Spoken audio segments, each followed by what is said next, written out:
Hi, welcome to episode 4 of the 3 levels of mind.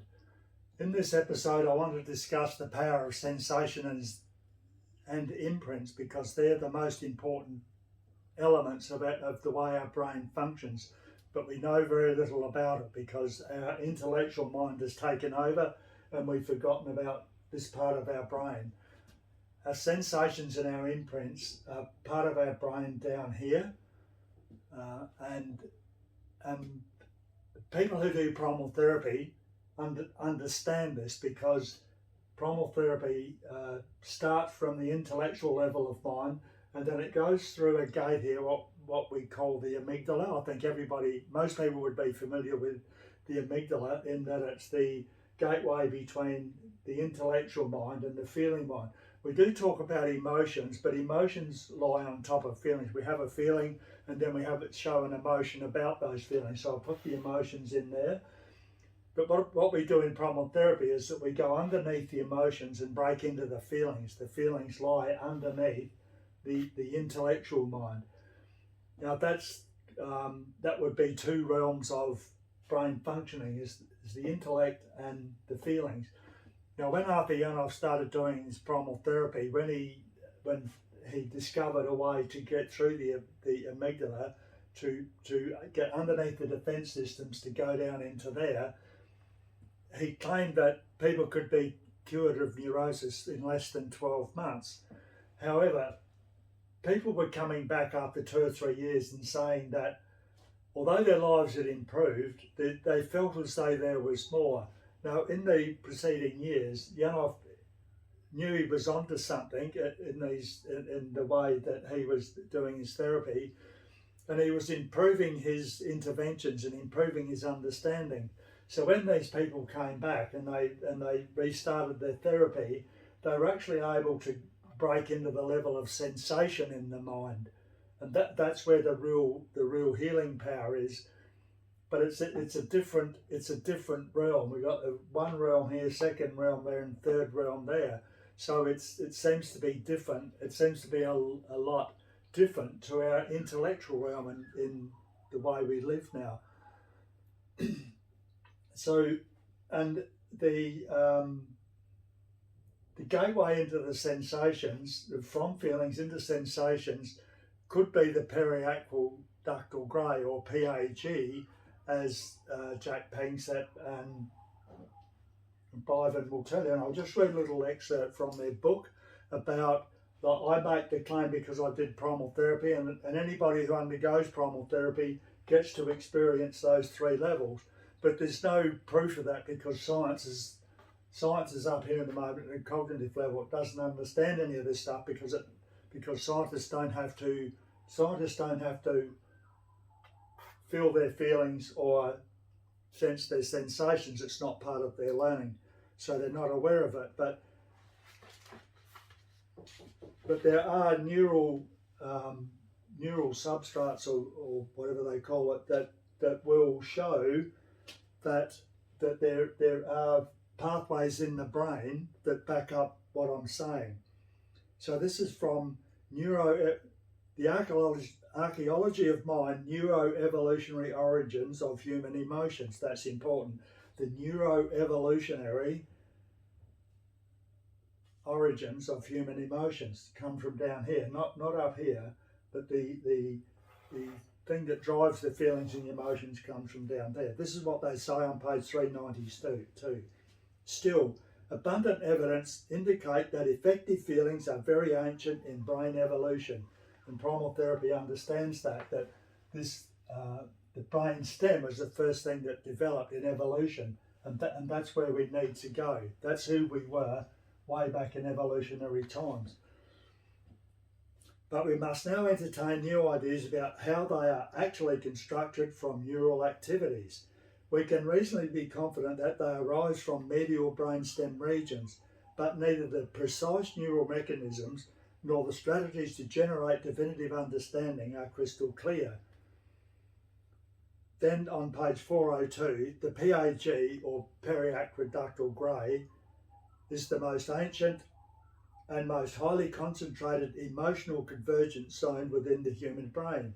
the PAG is much more important for the generation of raw emotional feelings than the amygdala. The amygdala is the cognitive emotion interface, and that's important. The amygdala sits here, and in this diagram here it would be between the blue and the green, and the periaqueductal grey would sit here between the green and the red, between the feelings in the limbic system and the sensations in the brainstem.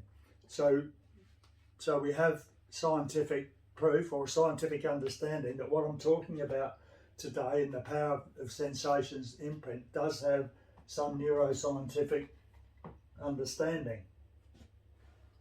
And also, I'm now going to read something from Jordan Peterson along the same lines. But this is where Jordan Peterson is a famous Canadian psychologist. But if you don't know who Jordan Peterson is, it doesn't matter. But this is because this represents the what's in psychology at the moment. I studied psychology to a BA level, so I understand a little bit about what they teach. And most importantly, what they don't teach. This is what Jordan Peterson has to say about the lower brain and its activities. Thoughts come up out of the depths inside you, down here. Because we don't know where thoughts come from, and we don't know how far down in your substructure the thoughts emerge, we don't know what processes of physiological alignment are necessary for you to speak from the core of your being. We don't understand any of that. We don't even conceptualize that. Now that's what Jordan Peterson said. They don't conceptualize because they're not required to understand their feelings. They're not required to experience their feelings and experience their sensations in their learning. It's all about the intellect up here, trying to figure out what's going on with the brain and the intellect. But you need to come down here into your sensations. Now, you might say, what other proof is there? So I'm going to talk about near-death experiences, because that's when people have a near-death experience, they explain that it's love, it's truth, it's light, it's talking with God, it's spiritual, it's all of those things. But in a primal theory understanding, we're experiencing the sensation level of mind in its pure form. Near-death experiences mostly come from people who been operated on in a hospital, or other incidences where they pass out, go into unconsciousness. So what happens is the intellect goes offline, you don't have an intellect when you're unconscious, and maybe even your feelings shut down. So what you're doing is a near-death experience, is that you're experiencing your sensations in the pure form. So you go over here to when you have love and primal pain and love and fear, you're experiencing love in its pure form, and that's the description that these people give. It's always the same or similar, but the light and the love, and it changes people's lives in a pretty short period of time, because you experience that love. It's an experience, and it changes the way you see the world. The other thing is that the evidence that we have is people who take psychoactive drugs like MDMA and I think it's MDMA and things like heroin as well. The people who describe the heroin trips are a similar description to what an NDE is, because they're also shut this off. Something in the heroin shuts this off, and you're experiencing your sensations. But I've experienced similar things, not by near-death experience and not by taking heroin or other psychoactive drugs, but undergoing primal therapy, which took me from cognition to feelings down into sensations. That's how I get to experience the feeling of love. And when I'm in the feeling of sensation, my intellectual brain is basically shut off. You understand that? The intellectual brain shuts down, and then you experience sensation in its true self. Now, the ideal thing would be that this all needs opening up, so that it becomes part of life, that we can experience our feelings and experience our sensations. But we can't go down into this area because of the primal pain and the fear that's there. We've got to stay away from love, because as soon as we feel that love, our primal pain will come to the fore, and our fear. That's what fear and depression is. It's we get too close to our love, and so that opens us up to our pain and our fear. So that's why we stay away from this area of our brain. Now the other there's some other qualities of this apart from the feeling of love that gives us our peace and meaning in life and all that sort of thing. And Freud talks about it as being in an analytical space or a unitive space. This analytical space gives us, say in psychology, it gives us hundreds and hundreds of causes that we're looking at, and also people out there experimenting with hundreds and hundreds of different ways to fix our mental health problems. And that's the analytical way that we look at life. And you can also say that to a lot of things we do in life, that we try to analyse things in 100 different ways, and then try and come up with 100 different cures or ways to fix it. But down in the level of sensations, it's the unitive space.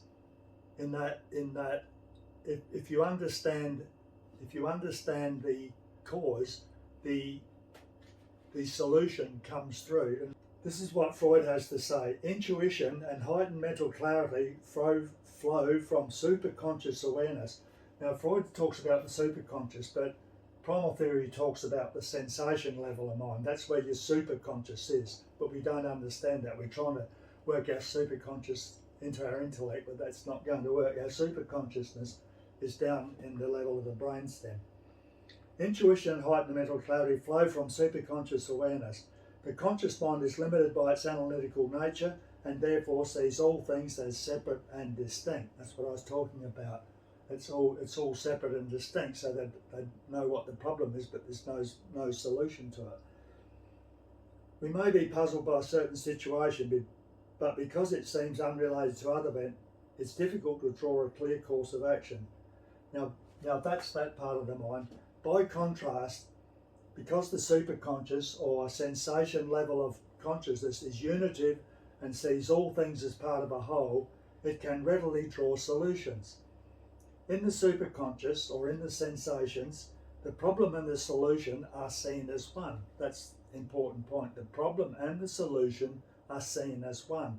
And we can use that in psychology, but we can always use that in a lot of areas in life. If we understand what the problem is, well then we have the solution is natural.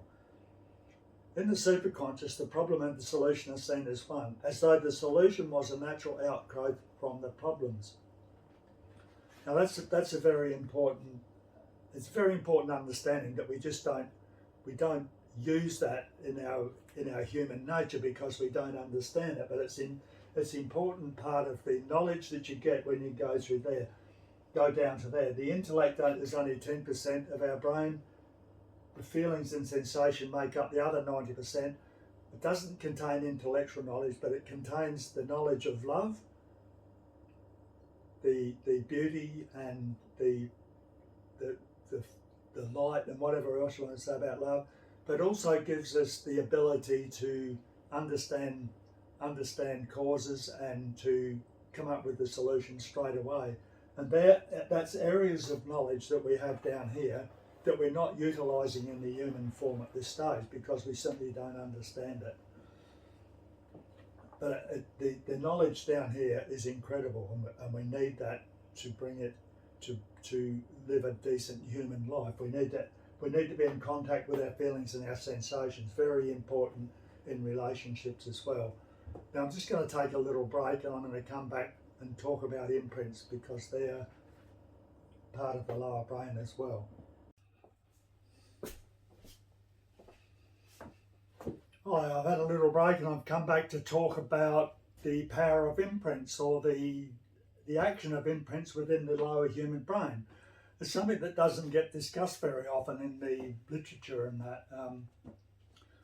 Konrad Lorenz was a person nearly 100 years ago, I guess, that did some imprinting research with geese about he could take day-old geese, and then the geese thinks that Conrad is their mother, and so they just follow him around. But since that time, there hasn't been a lot of research on imprints that I'm aware of. You don't hear much about it, and it seems to me that imprints are important in the way animals behave, but we don't apply that to the human nature as well. And I don't quite know why that is. But I want to bring it to the fore because it's very important. Imprints combined with sensations are a very powerful force within the human brain, and we need to harness that. We need to understand it, then we need to harness that and use it for our benefit, and not something that's driving us into a black hole.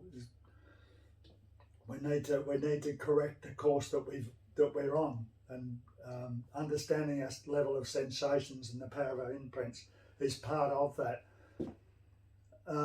So I'm going to start by reading from a study that shows that a lot of our imprints and our sensations start very early in life, and imprints can be seen as a way of setting a blueprint for life, that if we live from those imprints, if we get good imprinting in the lower brain early in our lives, we're going to lead a good life. If we get bad imprints that give us primal pain and fear, we're going to lead a fairly dark life. So I'm going to read once again. However, a recent rodent study came to my attention. It is called Gestational High-Fat Diet Impaired Demethylation of Para and Induced Obesity in Offspring. Now that's a pretty complicated title, but it's to do with looking at the early imprinting, or what happens early in the womb. Part of the results section stated, we found that gestation was the most sensitive period to induce obesity later in life, and there was no difference between sexes in chance of obesity. Furthermore, we found that lactation and administration of high-fat diet post-weaning increased the incidence of lipid metabolism disorders and obesity in offspring. Gestation is considered as the most sensitive period because high DNA synthesis and DNA methylation patterns are established for normal tissue development during the embryonic period. These two programming events are the times when epigenetic state changes most widely in the life cycle. So there we have it. These two programming events are the times when epigenetic state changes mostly in the life cycle, early in the womb and early in the child's life. So there's scientific proof about what I'm talking about with imprints. Okay, so some examples. Let's give some examples. Panic attacks are, if we have a lot of fear, we have fear imprinted, and then when we're triggered, we get panic attacks. Panic attack is an imprinted. It's imprinted in your brainstem, and when you connect to it when you're triggered into it, it explodes.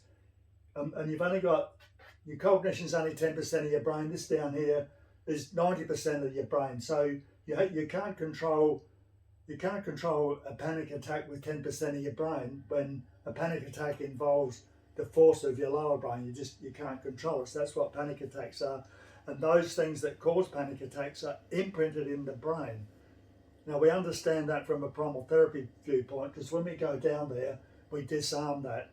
If someone has a panic attack, we can follow it down through the feelings, down in the sensations. You feel the terror and the horror around that, and it can take a lot of sessions. But once that's gone, the panic attacks will go. But you've got to go down and deal with the imprints, and that's what the beauty of Janov primal theory and therapy is, that it knows how to deal with the imprints. With the imprinting can be good or it can be bad. It can be good for us or bad for us, lead us into a fairly black life with primal pain and fear. My own thing was that that my mother, in my own life, my own imprinting, my mother already had 5 children. When she got pregnant with me, she got depressed about that because the marriage was failing, and she wasn't really happy. And so, and there are a few other things happened early in my life that led me to believe that I was a nuisance. So in primal therapy, dealing with the imprinted feeling or imprinted sensation that I'm just a nuisance to my mother and my father doesn't want me, that led me down a fairly difficult path in life. I put on a cheery face a lot of times and got on with life, but underneath I always felt that I was a nuisance, and that came to the fore in my primal therapy. The defense system keeps that knowledge out of conscious awareness, but when you do primal therapy, it brings it to conscious awareness. Then you just feel the horror of being a nuisance. It means your parents don't love you. So that's the force of imprints. The other one I want to talk about is just recently in the paper, a young sporting lass came out and said that she was binary. I didn't quite know what that was, but apparently you don't know whether you're male or female. Now this gets down to the imprinting, and this might be a controversial thing to say, but it needs to be said, and it needs to be understood. If you have incorrect imprinting, you don't know whether you get these sensations that come through and in the mind. Like Jordan Peterson said, we don't know where these thoughts come from. Well, they come from down here. They come from the fact that perhaps their parents weren't in love and didn't imprint the child correctly, so the child doesn't know whether it's male or female. It's had incorrect imprinting, and so it's a biological female, but she's identifies as sometimes feeling like a male. Well, that's just bad imprinting, and we need to understand that if we're going to change all this around, to change our lives around, so that understand what's going on with our biology, and understand how our sensations and our imprinting and the environment that we've brought up in shapes who we are. It's no good. It shapes who we are. So the thing we need to do with the power of sensations and imprints is understand their power. Psychology needs to stop doing this and start investigating this area here, because it's so powerful and so forceful in a human life. If we're going to imprint primal pain and fear into a person's mind, that creates a situation where they suffer a lot of mental ill health. And if we look at this one, what I spoke about earlier, the global area of love, if you're improperly imprinted, you're going to be down below there. You're going to be neurotic and reasonably psychotic. If you have good imprinting and good sensations coming through, you're going to understand love, and life's going to be wonderful and loving, and everything else. Just everybody feel great to be alive.